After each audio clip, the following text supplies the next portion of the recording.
Pencemaran udara menjadi salah satu masalah utama dan kompleks di dunia pada hari ini. Antara punca utamanya adalah penggunaan bahan api fosil. Memahami masalah pencemaran yang semakin meningkat, Kerajaan Sarawak telah menemui alternatif baharu bagi mengurangkan penggunaan bahan api fosil. Salah satunya adalah melalui penggunaan alga ataupun lumut sebagai sumber bahan api alternatif. Mencari sumber tenaga diperbaharui amat penting bagi menggantikan sumber yang ada di samping membantu mengurangkan perubahan iklim dunia. Alga boleh dimanfaatkan untuk penghasilan biofuel seperti biodiesel dan biogas yang membantu mengurangkan penggunaan bahan api fosil dan pada masa sama mengurangkan pelepasan gas rumah hijau. Penanaman alga mampu menyerap karbon dioksida dan menghasilkan oksigen untuk memelihara alam sekitar yang kini semakin terjejas. Biojisim alga juga boleh dihasilkan menjadi produk berkualiti tinggi dan yang paling penting mampu menghasilkan bahan api penerbangan mampan SAF.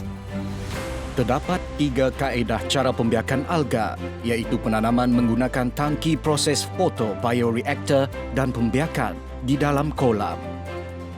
Alga akan disemai menggunakan 1 hingga 3 kilogram benih alga mengikut saiz tangki dan akan dicampur menggunakan air laut dan kemudiannya dimasukkan ke dalam tangki.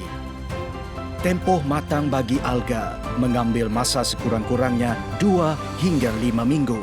Proses penyemaian ini termasuk memastikan alga mendapat makanan yang mencukupi serta memastikan keadaan alga dalam keadaan yang baik dan sihat. Selepas alga matang, ia akan dituai melalui proses pengasingan alga dan air. Seterusnya, alga yang telah diasingkan akan dimasukkan ke unit pengekstrakan untuk mengeluarkan minyak dari alga tersebut. Teknologi alga memberi banyak manfaat dan terbukti untuk menghasilkan tenaga diperbaharui. Minyak alga mentah akan diekstrak dan kemudiannya akan ditapis sebelum dihasilkan menjadi bahan api penerbangan mampan SAF.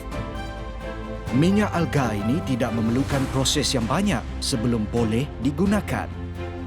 Minyak alga atau crude algae oil (CAO) merupakan drop-in fuel yang akan dicampurkan dengan minyak kapal terbang yang sedia ada dan terus menjadikannya bahan api penerbangan mampan SAF. Begitu juga dengan penghasilan biodiesel. Oleh sebab Sarawak mempunyai masa depan yang cerah dalam penghasilan bahan api alternatif ini, Petronas Research Sendirian Berhad (PRSB) dan SEDC Energy Sendirian Berhad, iaitu anak syarikat Perbadanan Pembangunan Ekonomi Sarawak SEDC, akan membangunkan satu lagi tapak semaian alga di Bintulu yang berkeluasan 1,000 ekar. Dengan keluasan itu, 10,000 tong minyak alga boleh dihasilkan setiap hari. Penggunaan alga sebagai tenaga alternatif yang menggantikan bahan api fosil mampu mengurangkan kesan terhadap alam sekitar. Ia juga membantu memelihara sumber asli yang berharga dan juga kos pengeluaran bahan bakar alga juga jauh lebih rendah dari harga minyak mentah dihasilkan pada masa kini. Selain daripada tenaga elektrik, hidrogen dan solar, penghasilan tenaga daripada alga memberi sumber alternatif yang berpotensi besar bagi kelestarian alam sekitar.